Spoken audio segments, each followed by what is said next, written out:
कि पाई न के गति पतित पावन राम भज सुन सठ मना। भगवान की भक्ति करके किसको गति नहीं मिले। गणिका अजामिल व्याध गीध गजादि खल तारे घना, एक दो नहीं घना, बहुत सारे तर गए।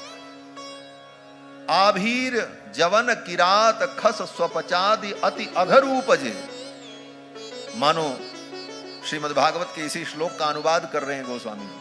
आभीर कंका यवना खसादय येन्ने च पापा यदुपाश्रयाश्रया शुद्धंति तस्मै प्रभ विष्णवे नमः। आभीर कंका यवना खसादय, और यही गोस्वामी जी कहते हैं आभीर जवन किरात खस स्वपचादि अति अघर उपजे कही नाम बारक ते पिपावन हो ही राम नमामि। भगवान का नाम लेकर के ऐसे पापी भी तर।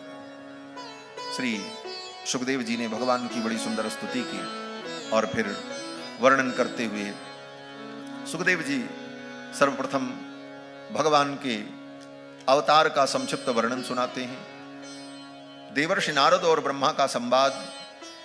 एक बार देवर्षि नारद ने ब्रह्मा जी से पूछा कि महाराज आप ध्यान किसका लगाते हैं। ब्रह्मा जी एक दिन बैठे ध्यान कर रहे थे, माला जप रहे थे। नारद जी आए। नारद जी ने कहा अरे सारी सृष्टि को तो आपने बनाया उत्पन्न किया, आपसे बड़ा तो कोई है नहीं, आप किसका ध्यान करते हैं, आप किसका भजन करते हैं, आप किसका चिंतन करते हैं। तो ब्रह्मा जी मुस्कुराने लगे और ब्रह्मा जी ने कहा नारद मैं प्रभु श्री हरि का ध्यान करता हूं जो सबके मूल तत्व है, कारण तत्व। नारद जी ने कहा आपसे भी बड़ा कोई है। नारद जी ने कहा हां, वे भगवान परमात्मा नारायण जिनकी माया से मोहित प्राणी मुझे ही भगवान और सर्वेश्वर समझ लेते। ब्रह्मा जी कहते हैं तस्मै नमो भगवते वासुदेवाय धीमहि यन्मायया दुर्जयया। जिन भगवान की दुर्जय माया के कारण, ब्रह्मा जी भी कहते हैं ये भगवान की माया बड़ी कठिन है।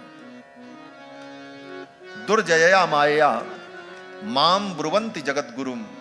भगवान की माया से मोहित जो प्राणी हैं वो मुझको जगत गुरु समझते हैं। माम ब्रुवंति जगत गुरु। जगत गुरु का मतलब जगत के स्वामी। लेकिन जो मुझे ये मानते हैं वो भगवान की माया से मोहित है। ऐसे कौन? बोले आसुरी प्रकृति के प्राणी। इसीलिए असुर जितने होते हैं, रामायण पढ़ लो, भागवत पढ़ लो, ये असुर भगवान की तपस्या नहीं करते, सब ब्रह्मा जी की आराधना करते। चाहे हिरण्यकश्यपु रहा हो, चाहे हिरण्याक्ष हो, चाहे रावण हो, कुंभकर्ण हो, ये सब ब्रह्मा जी की आराधना करते हैं। क्यों? बोले ये भगवान तक इनका कनेक्शन पहुंचता ही नहीं है। क्यों? बोले माया में फंसे। भगवान की माया इनको वहीं तक सीमित कर देती और ब्रह्मा जी को ही सर्वेश्वर और जगत नियंता मानकर उन्हीं की आराधना करके उनसे वरदान प्राप्त करके उन्मत्त हो जाते। तो समय आने पर फिर भगवान उनको दंडित भी करते। तो ब्रह्मा जी यही संकेत कर रहे हैं यन मायया दुर्जयया। भगवान की दुर्जय माया के कारण ही माम ब्रुवंति जगत गुरुम, मुझे सर्वेश्वर मान लेते हैं। लेकिन भगवान परम तत्व हैं और उन परम तत्व के द्वारा ही सब कुछ उत्पन्न होता है। मेरे भी मूल कारण वही है। ब्रह्मा जी ने फिर भगवान का वर्णन करते हुए नारद जी को भगवान के 24 अवतार का संक्षिप्त वर्णन सुनाया। ये संवाद सुखदेव जी राजा परीक्षित को सुना रहे। इसी प्रसंग में वर्णन करते हैं कि श्री ब्रह्मा जी महाराज अपनी उत्पत्ति का भी वर्णन करते हैं। सुखदेव जी सुनाते हैं कि ब्रह्मा जी महाराज जब भगवान की नाभि से प्रकट हुए, भगवान ने संकल्प किया एको हम बहुश्याम, मैं एक हूं बहुत हो जाऊं। तो भगवान की नाभि से कमल प्रकट हुआ और उस कमल पर ब्रह्मा जी प्रकट हुए। ब्रह्मा जी के माता और पिता दोनों भगवान ही। संसार में हर प्राणियों के पिता अलग होते, मां अलग होती। लेकिन भगवान ब्रह्मा ही एक ऐसे हैं जिनके माता और पिता दोनों भगवान हैं। पिता भी भगवान है और भगवान ही के गर्भ से पैदा भी भय ब्रह्मा जी, नाभि से निकले। इसीलिए ब्रह्मा जी ने पहली स्तुति जब की तो यही कहा, त्वमेव माता च पिता त्वमेव, आप ही माता हो, आप ही पिता हो।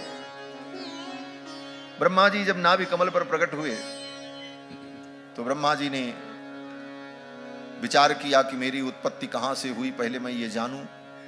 अपने उत्पत्ति का कारण ढूंढते हुए ब्रह्मा जी बहुत व्यग्र हुए। अंत में आकाशवाणी हुई और आकाशवाणी ने जो कहा, आकाशवाणी में 2 वर्ण सुनाई पड़े, स्पर्शेषु यत् षोडशमेकविंशम्।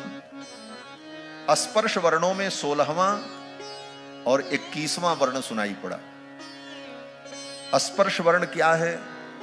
बोले क से लेकर म तक 25 वर्ण स्पर्श वर्ण है। तादयो मावसानाम स्पर्श। तो इन 25 वर्णों में जो 16वां है वो क्या है? त। और 21वां क्या है? प। तो 2 वर्ण सुनाई पड़े, 16वां और 21वां। इन दोनों वर्णों को मिलाने पर एक शब्द बन गया, तप। ब्रह्मा जी को ये सुनाई पड़ा तप। सुखदेव जी कहते हैं, निष्किंचनानाम नृपयत धनम विदु। जो अकिंचन है उनका धन क्या है? बोले उनका धन तप है। भगवान ने अगर आपको अकिंचन बनाया है तो आप चिंता मत करो, आप तप करो, जीवन में तपस्या करो, साधना करो, यही सबसे बड़ा धन है। सुखदेव जी कहते हैं, निष्किंचनानाम नृपयत धनम विदुः निशम्य तद्वक्त्रदिदक्षया दिशो विलोक्य तत्रान्यदपश्यमान। आवाज तो सुनाई पड़ी तप, लेकिन कौन बोला ये ब्रह्मा जी को नहीं दिखाई पड़ा। तब ब्रह्मा जी ने क्या किया? बोले स्वधृष्ण्यमास्थाय विमृश्य तद्धितम तपस्युपादिष्ट इवा दधे मनः। ब्रह्मा जी ने निर्णय कर लिया कि ये शब्द तप सुनाई पड़ा है, अर्थात मुझे तप करना चाहिए। और अपने मन को समाहित करके ब्रह्मा जी उसी कमलासन पर बैठे बैठे तप करने लगे। 10,000 दिव्य वर्षों तक ब्रह्मा ने तप किया। तब भगवान प्रकट हुए और भगवान ने ब्रह्मा जी को दर्शन दिया। और दर्शन देते हुए भगवान ने कहा कि त्वयाहं तोषितः सम्यक् वेदगर्भ सिसृक्षया। हे वेदगर्भ, तुमने तपस्या के द्वारा मुझे प्रसन्न किया है और तपस्या मेरा हृदय है। तपो में हृदयम साक्षान। भगवान कहते हैं तपस्या ही मेरा हृदय है। आत्मा हम तपसो नघः। और तपस्या की मैं आत्मा हूं। सृजामि तपसै वेदम। तपस्या से ही मैं सब कुछ सृजित करता हूं, बनाता हूं। ग्रसामि तपसा पुनः। भगवान कहते हैं तपस्या के द्वारा ही सब कुछ मैं अपने अंदर विलीन कर लेता हूं। बिभर्मि तपसा विश्वम। सारे विश्व को मैं धारण करता हूं तप के द्वारा। वीर्यम में दुश्चरम तपः। इसलिए तप ही सर्वश्रेष्ठ है।